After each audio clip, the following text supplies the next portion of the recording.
So you're thinking, my child is going to college and is going to get a job and they're going to support themselves. So they should file FAFSA as an independent student, right?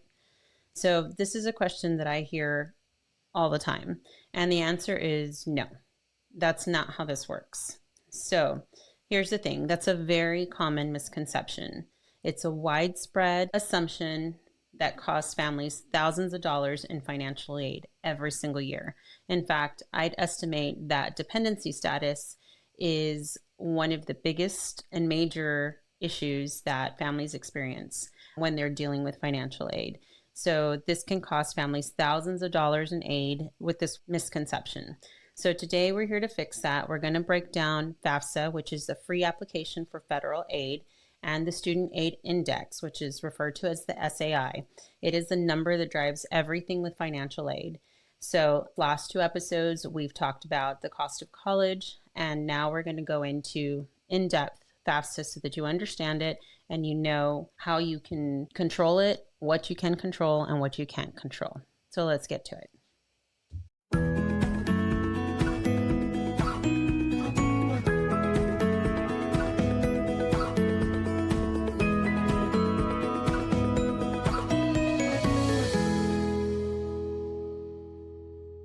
Okay, welcome to the Moments That Matter podcast. We are starting season 4, episode 3. I'm Laura Escamilla. I'm your host. And I am Isaac Escamilla, your co-host. So in the first episode of this season, we talked about why families feel blindsided with the cost of college.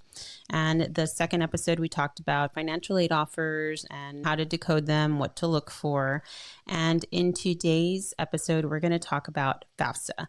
And in the workshop, I feel like this is the most confusing part for parents. They know they applied or they need to apply, but understanding FAFSA is really important, and understanding how it works, what actually happens with it, and why the assumptions that they make about dependency status cost them thousands of dollars. So like everything else, FAFSA isn't just a bureaucratic form you fill out to check a box. It is a tool. This is what colleges use to determine eligibility for federal aid, state aid, institutional aid, and most scholarships. If you misunderstand how it works, it can cost you thousands of dollars. Okay. So I have heard from parents in the various sessions and even before that say something like, I don't qualify for FAFSA, but that doesn't make a lot of sense, right? FAFSA is an application. It's an application. It is not a loan process. It is not any of those things. That's just a misunderstanding of what FAFSA is. So today we're going to talk about that. So FAFSA stands for Free Application for Federal Student Aid. And that's what it is. It is an application. And it is a form you complete. It collects information about your family's financial situation, income, assets, your household size. And the federal government uses that information to calculate a number. And that's your Student Aid Index, the SAI. So your SAI is essentially a number that represents how much the federal government thinks that your family can afford to contribute to the cost of college in 1 year. Here's why it's important to understand that. The FAFSA and your SAI determine eligibility for 3 major categories of financial aid. So one is federal aid, which is the Pell Grants that we talked about on the last episode. So it's Pell Grants, federal student loans, work study. 2 is state aid. In Texas, that includes things like Texas grants, eligibility for promise programs that are offered at schools like UT, these advantage grants that are available at schools like UT or GB.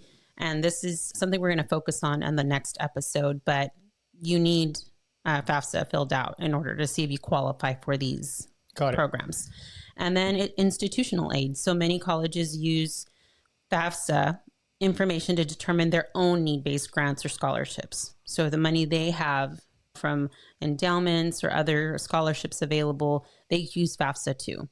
Here's a really critical part. Most scholarships, even private scholarships like Star Scholarship Fund, require FAFSA completion as part of the application process. So when families say, like we talked about, we hear it all the time, we make too much money, we're not going to file FAFSA, I don't qualify for FAFSA.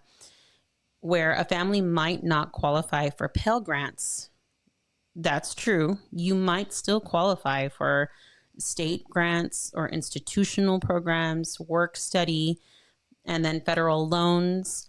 And all that happens is that you're definitely disqualifying your family, your student from any scholarship opportunities or any opportunity for help, financial help, if you don't fill out FAFSA. So there's no way to get help if you don't fill out your FAFSA application. If you are not filing FAFSA, you are closing the doors to all the aid at the school. Okay. You will not receive any aid from the school without FAFSA. So that's first and foremost. So there are other pieces that surprise families. For one, you have to file FAFSA every single year your student is in college.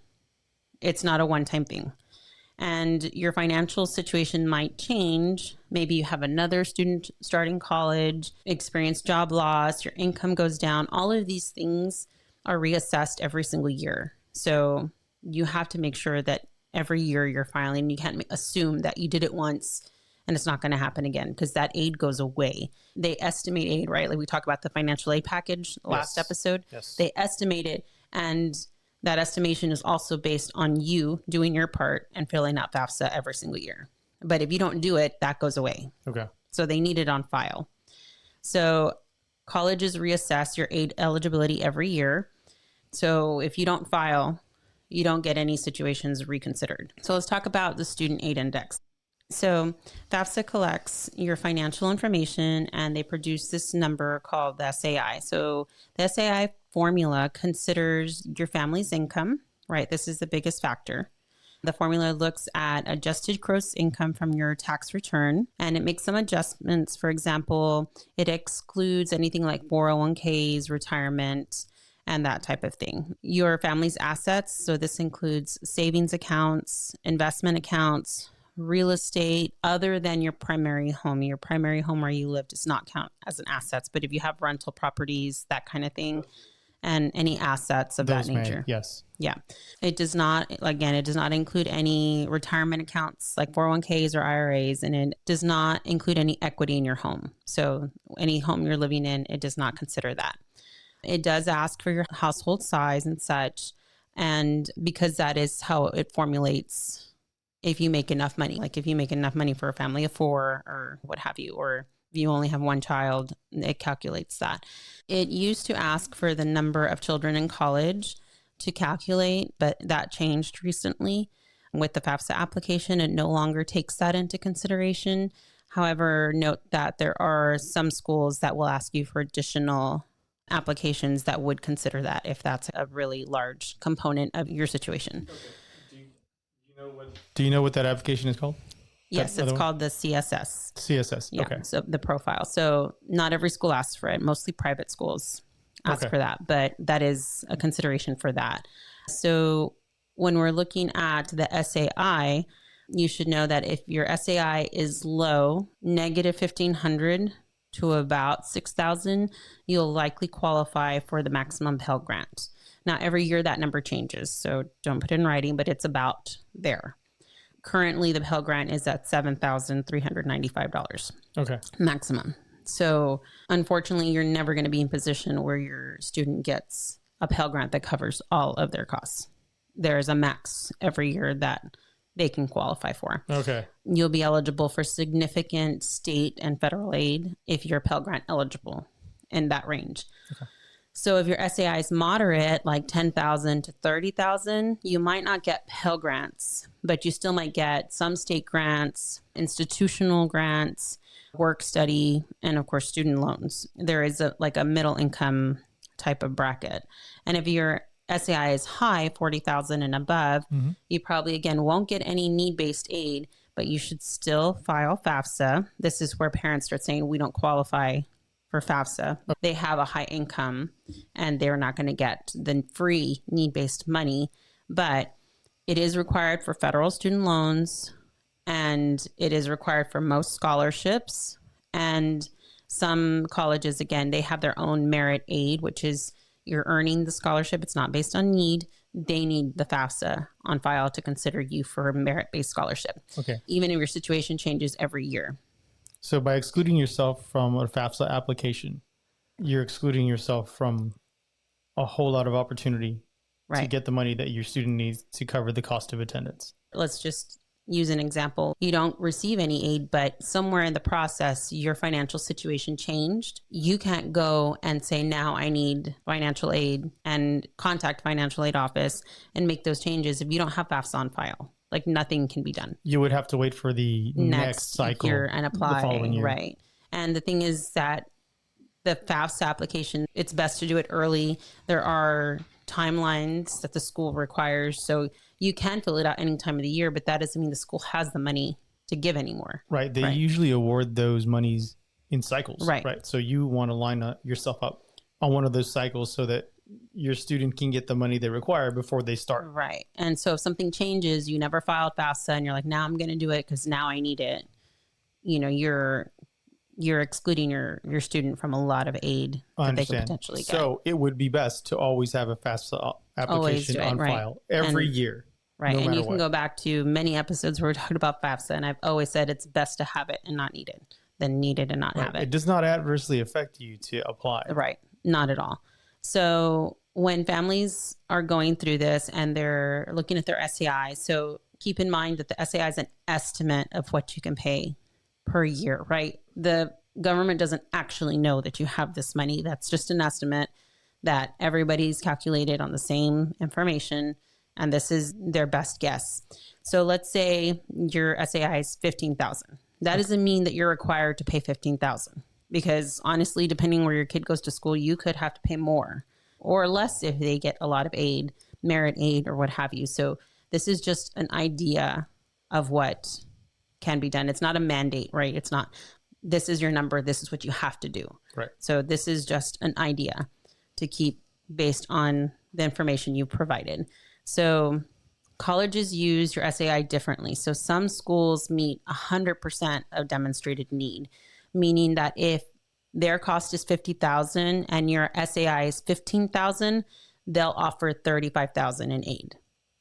So okay, you need to know if the school does that. That's for you to research, right? That we've talked about those lists that you want to keep. Yes. Other schools don't meet full need. They might offer $20,000 in aid and expect you to cover the 15 unmet need gap we talked about in the last episode. So this is why it's important to understand your SAI early. Ideally, sophomore, junior year, you can build a calculator and help build that college list to understand if the school meets need or not. Yes. So when you're filing FAFSA, the reason timing matters is that, for one, FAFSA opens usually October 1st of the school year.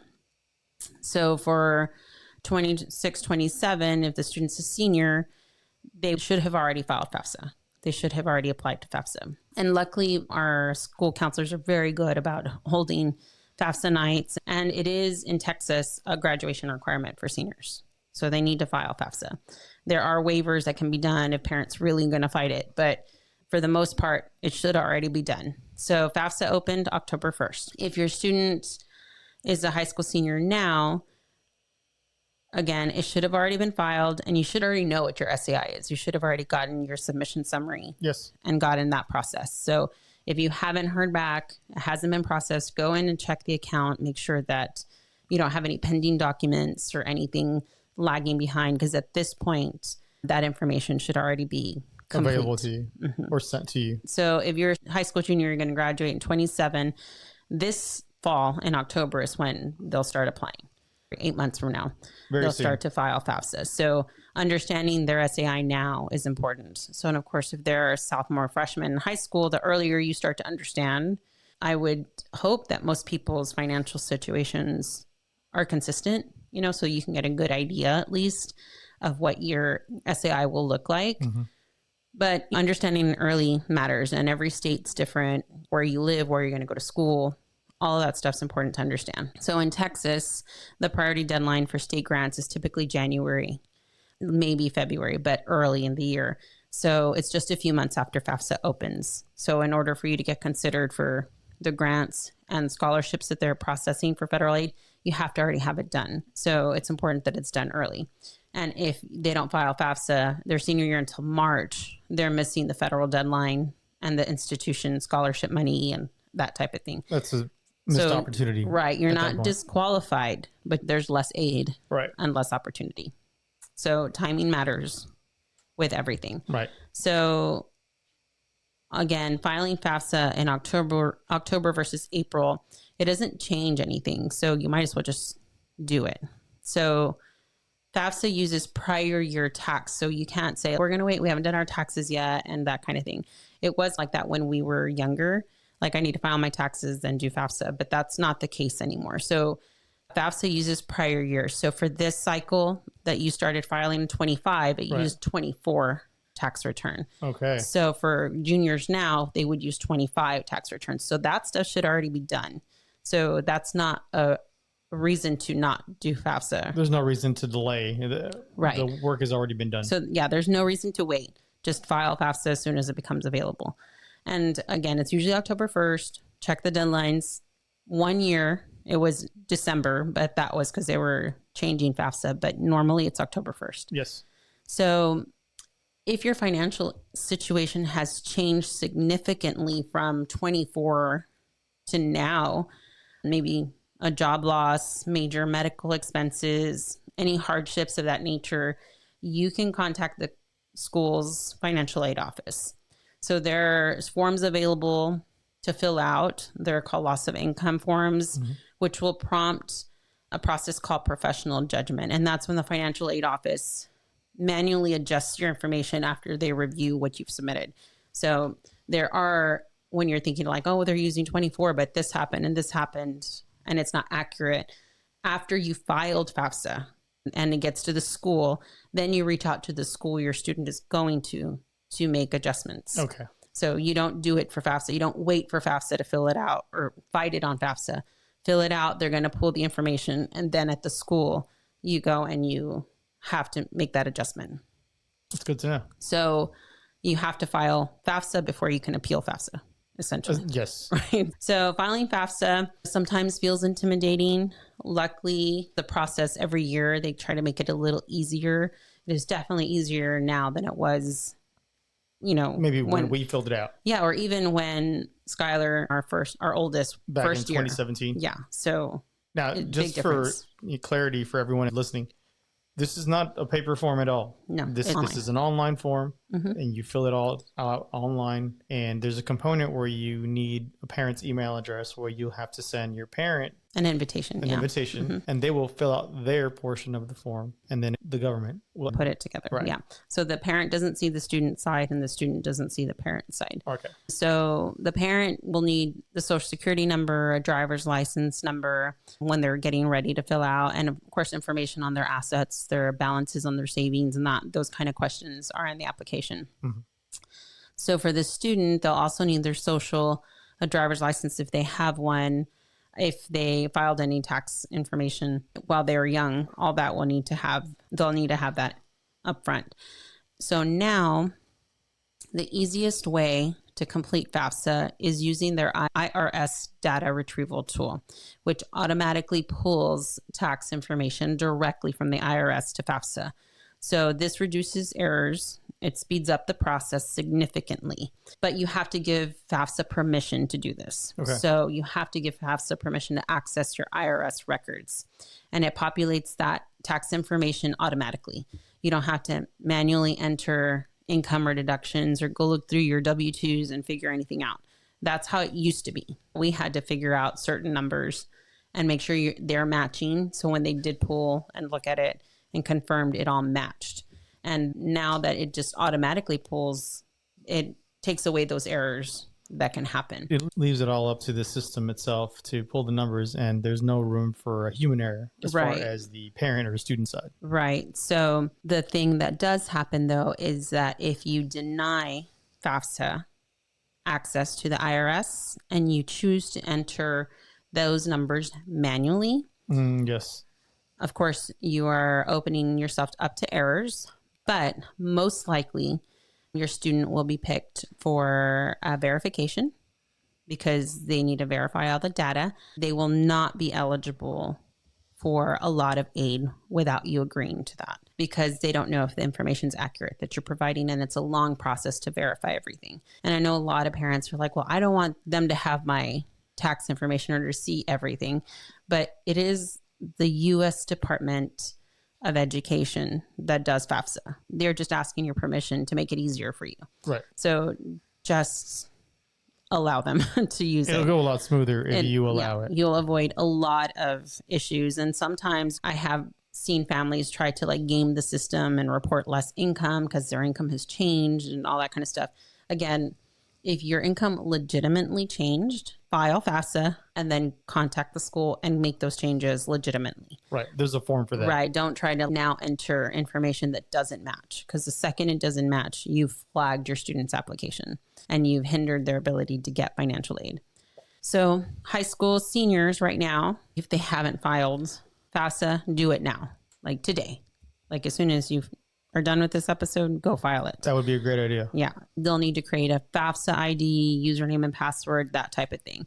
If your student is a junior, they can't file yet, but they can go do estimators. I believe they can also just create a FAFSA ID already and start gathering information and figuring that out. So in October, they're ready. Or if they have their own dependents, such as they have children. So those are the things that make them independent, or they're an orphan or a ward of the state, things of that nature, homeless, legally emancipated, but that's it. Regardless. Those are rare cases. Right. So regardless of how you are handling your financial situation when your child leaves to college, they need your income as parents until they're 24 years old for FAFSA. So if they want any chance of getting any federal aid, they need your help. They need your information. So that's why this matters so much. So if your student is a dependent and you refuse to provide your financial information on FAFSA, your student will not qualify for any need-based aid. Need-based aid is free money that does not need to be paid back. So they won't get Pell Grants. They won't get state grants. They won't get institutional grants. They will only qualify for unsubsidized federal loans, which means, as we talked about in episode 2 and in episode 5, we'll break down loans specifically, but loans have to be paid back, obviously, and interest starts to accrue immediately on unsub loans, and they are at a limit. So most likely your student will not get enough unsubsidized loans to cover their college costs, even if you don't fill out information. So I've talked to families where parents said that they're not going to help pay for college, that their student's going to be independent. And when they discover that's not possible, sometimes they refuse to fill out FAFSA. And that really puts the student in a bind. So that decision to not file FAFSA because you're planning to not give your student money really costs the student a lot of money in a lot of years. You put them in a predicament. If a student wants to go to college and has to do it by any means possible, I totally support that. But this parent made it harder just because they didn't want to fill out paperwork. Right. It didn't have to be this difficult. Right. No one's saying that the parent has to help and has to do anything financially. It is totally up to the family to have that discussion and contribute what they can or want to. But just filling out FAFSA makes a huge difference for the student. It's heartbreaking to hear these stories, and I do hear them a lot, unfortunately. And again, if you're a parent listening to this and you're not planning to contribute to college costs, I understand. That's your decision to make. I'm not here to judge any family's financial decisions, but please provide your information on FAFSA. It takes about an hour. It could unlock thousands of dollars in funding for your student to help them pay. And you're not committed to pay anything by filling out FAFSA. All you're doing is sharing your financial information. Right. You're just opening doors to options. All that's required of you is an active support for this. You're not required to do anything beyond that. So let's talk about what you can and can't control, right, when it comes to the SAI. So things you cannot control is your income from work. If you have a job, your income, the SAI formulates that. You can't change it for FAFSA because of expenses or what have you. And required living expenses. So the formula doesn't care if you have high medical expenses or high rent or high debt. Those are things you can't change. It's not going to consider all of that. It just looks at your gross income and standard adjustments on your income tax. Okay. So it doesn't calculate for a family, individual circumstances. It doesn't get in depth like that. So those are things that you have to contact your school financial aid office to help with. Also, the family size and the number of kids you have going to college. Again, it doesn't consider this, but we understand that having multiple kids in college significantly changes things, right? So these are things that you might want to contact financial aid office and discuss. I know sometimes if they're going to the same school, the school will make a discount for an additional student. So those are things to look at your school. But explore your options. For sure. So things you can control, for one, is the timing of when you're doing things. If you're going to sell property or if you're going to do things like that, if your student's a freshman right now, be aware of the year that you're going to have to claim those assets on FAFSA. So you can control things like that early on. So if you're going to sell your house or do those things, do it before the year comes that FAFSA starts calculating, because that money, those assets will get counted. And assets like retirement accounts and all that kind of stuff doesn't get calculated in FAFSA, so you don't have to worry about that. But regular savings accounts do count. A percentage of that goes towards your assets. 529 plans owned by the parent are claimed at a much lower rate of your asset. But as of 2024, a 529 savings owned by the grandparent does not count against the student and does not count as an asset. So that's something you also want to look at, how your savings are being calculated. That's interesting. So again, the timing of FAFSA, you can control that. Do it early. That's completely within your control. And get in the deadlines that are needed for aid. And your communication with financial aid offices. So again, if your financial aid situation has changed, you can request what we talked about, the professional judgment, and you can ask for help. They may not grant it, but you can at least try, and you can control that. And I want to be really clear. You don't just want to contact financial aid office and claim you have a situation that you can't prove. If you legitimately have a situation, there will probably be documentation to support that. Right. And they will work with you.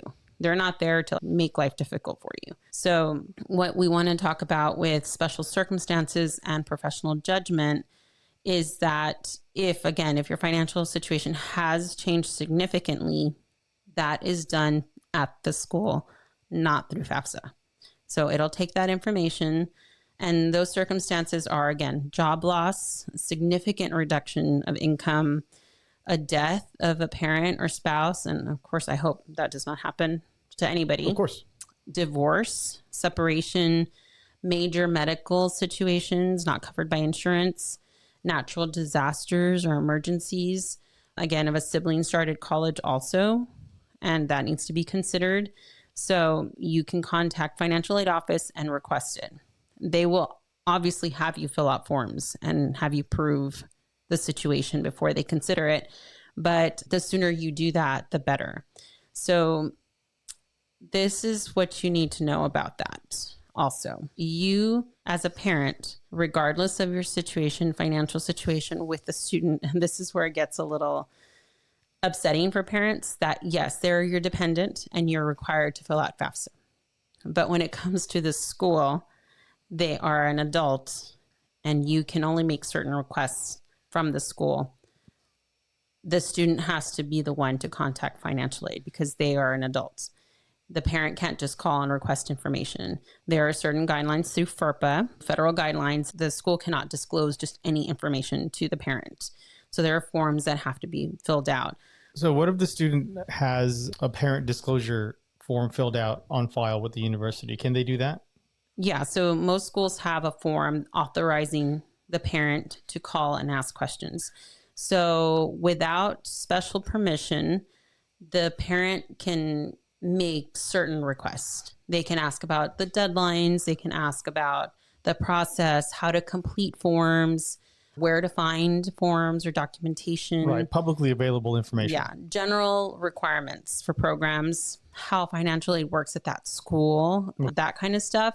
They can call and say, can you explain to me what paperwork I need to be considered for professional judgment? Can you tell me what the priority deadline is at your school? Do you allow scholarship stacking, which we'll talk about later? What are the renewal requirements for scholarships? They can ask those questions, but cannot, without permission, ask for specific details on the student's account, award amounts, disbursement dates or issues, eligibility determinations, account holds, loan acceptance or declined statuses. Once your student turns 18, FERPA protects their educational records, including financial aid, from being shared with parents or anyone without permission. So your student has to fill out a form to authorize you and give you permission.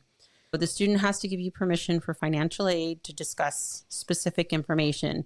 And I know the parents, I hear parents, but we're the one paying, we're the one that has to give our information. How do I not get information on my own child? But it's just a legal issue. Legally, once the student turns 18, they have the right to keep that private. And you would hope you have no issues to get your student to fill out the authorization form. And again, there is a different form for financial aid and payment authorization. For example, I have authorization to pay all the bills I want and to check everything, but I do not have authorization, and I have not requested authorization to check our students' grades or schedules or anything like that. That's a separate form, right? Those are two different things, and I didn't ask for that. Okay. So I was only concerned about paying bills and seeing disbursements and that kind of stuff. Making sure all his finances were taken care of. Right. So the three things that you can do as a parent is, for one, a FERPA release, a third-party waiver. They're called something different at every school. Okay. At ours, they're called an authorized user. When you do that, then the student accepts it and creates it and allows you access to their information. So my strong recommendation is that you have your student fill out this form as soon as they can, so that you can start acting if you need to on their behalf. When can they fill that out? Right after being accepted to the university or the college? I think once there's a financial aid account for them, like an offer in their system, that is something that can start happening. Okay. The other option is, if you call financial aid, to have your student present. So if they have to speak or confirm anything, they'll be able to help. Together, and they verbally give you permission to talk to the representative to do that. So this works well for one-time situation questions. If you haven't filed for the authorization yet and you need to do something really quickly, or where there's complex conversations that both parties need to be, be involved in. Other things, and this is what I've done, is use the student's email. Like I have emailed through the system using our son's email. He gets the response and tells me about it, but I type the email out to ask my question. Okay, yes, the shared credentials. Right. So this works for us. This may not work for everybody. I have parents all the time who tell me, like, I don't even know what their grades are. How do I not know? And all this kind of stuff. So that's between you and your child. But definitely a conversation between you and your student. But also, there's a fine line, right? There's a point where your student does need to advocate for themselves and needs to be the one to communicate with the school on specific things. So you should be involved with things like professional judgment, because most likely those situations are the parent's financial situation, not the student's. Yes. So those are issues where you do want authorization. Yeah. Parent plus loans, those are, again, the parent's responsibility. So they want to make sure that they're involved with those things. If they need help with FAFSA or making changes, that's where the parent should request information or to be authorized. Yes. When it comes to certain other things, you would prefer the student be their own advocate, to learn to communicate with adults, other adults, understanding their own financial situation. You want them to understand what they're borrowing, what they're granted, the terms, because your student, if they're granted a scholarship, they need to understand themselves what they're required to keep up GPA wise, of course, hours wise. They need to be able to understand that and be on top of that themselves. So I guess they call it be a coach, not a quarterback. That's a good way to put it. Help your student ask the right questions, talk to them about it, call and ask these questions. What did they say? And work through there. In the long run, that helps your student, which is, again, why I don't have access to everything. He needs to be the one. We've always encouraged advocating for himself and herself when they were in school with their professors and about their grades and yeah. And if handling their own there's, business. our son, if I need him to call, he's like, okay, what am I saying again? And trying to understand what he's asking and then do it. But Again, the coach those are things versus the quarterback. Yeah, right. Yeah. And they're good. It's good for him to learn to do those things. So that's everything with FAFSA. That's everything with your SAI. And we want to connect all this, right? So we talked about cost of college. We talked about financial aid offers. And we're talking about FAFSA and SAI. So as we go through this, our next episode, we're going to be talking about tuition assistance programs, which are directly related. You can't qualify for any of these programs if you don't fill out FAFSA. Okay, so FAFSA's first. FAFSA is the key to any of those. Right. So before we can get to tuition assistance programs, if you are eligible and what they are, or loans, none of that happens without FAFSA. So FAFSA first, and scholarships too. Like the future episodes, none of those can happen if FAFSA has not happened yet, and understanding what that is. So for this week, if you're a 9th or 10th grader, you want to go to studentaid.gov. That's the FAFSA website. And you want to look at their aid estimator, and you want to start figuring out what your SAI looks like and how that affects aid at the schools you're looking at. Again, if you're up to about 6,000 SAI, that's Pell Grant eligibility. 6 to 15, you can have some Pell Grant eligibility, but you start getting closer to work study and other types of grants and loans. And above 15,000, there's some institutional aid, but you're looking at loans. And of course, above 30, merit scholarships, that type of thing is where you want to start focusing. If you are currently a junior, you want to, again, also do the estimator, and you can start creating and talking to your parent, or the parents and kids start talking about the FAFSA ID, all that kind of stuff. That FAFSA ID never changes. So for any kid, as a parent, if you have multiple children, it's the same FAFSA ID. If you apply every year, it's the same FAFSA ID. So creating it, establishing it, keeping those credentials ready for October. They're going to go a long way. Yeah, for sure. So you want to start keeping track of what that is when you're making these lists. And of course, if you're a senior and you have not done FAFSA, turn this off and go straight to studentaid.gov and go fill out FAFSA. Again, there is a student side and a parent side that have to be done. But this is where we want to start focusing on what comes next on how to pay for college. So these other programs, these other things that come after this. All right. Again, a common misconception is that FAFSA is too complicated, or you don't understand the forms. It is much easier now. That is not something you should be scared of. Use that retrieval tool. It'll take you no more than 30 minutes to do it. If you get stuck, contact your high school counselor. Again, some schools have FAFSA nights. Contact the financial aid office. If you have questions, contact FAFSA directly. We make too much money, we don't qualify. You may not qualify for Pell Grants, but there is other aid that your student needs FAFSA to be considered for: merit, scholarships, institutional grants, work study, loans. None of that can happen without FAFSA. So going back to the previous episode. Yes. So we want to make sure to make it to the full cost of attendance. Right. We need to find all the ways to do that. And you need FAFSA to help you do that. Yes. And some parents have concerns with confidentiality. They don't want FAFSA, all the colleges to know their financial information or what have you. Understand that FAFSA information is confidential. Only the colleges see your SAI, and it is a summary. They don't get the detail of your IRS report. Even as in the scholarship, we get a submission summary. It doesn't tell us anything. That's true. It gives us the SAI number. The SAI is a student aid index, right? And so they get a number on an index. Right. But I don't know your private income. I don't know any of that based on the information. I just get a report that has your students' information, like where they went to high school, where they're going to go to college, and that SAI number and the parents' names. That's it. Okay. So it doesn't have confidential information on there. So that's not something to be concerned with. And other parents get concerned that if they fill out FAFSA, that they're committing to borrowing loans or doing that. Understand that FAFSA is just an application and determines eligibility. When financial aid offers arrive, like we talked about, you'll look at them and you'll determine if they're grants or loans and what you want to accept and what you don't. Right. You're under no obligation to accept it all. You can decline any loans and decline any of that. You don't have to do any of that.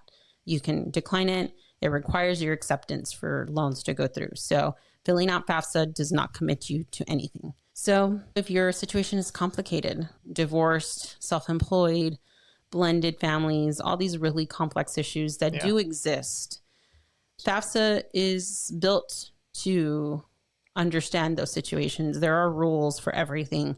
So the counselors or people at FAFSA can help you understand how to fill things out and who should fill them out and those types of things. So there are clear guidelines for that. So don't let that keep you from filling out FAFSA. So there is no complexity reason to skip FAFSA at all. So again, what comes next? We are going to be talking about tuition assistance programs that are programs that help cover tuition at schools depending on the parent's income. And we'll go through some of the schools that offer those programs. And we'll leave you with this. FAFSA is not a barrier. It is a tool to help your students. Plain and simple. That's it.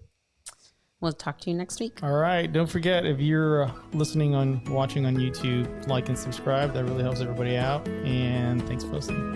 Thank you.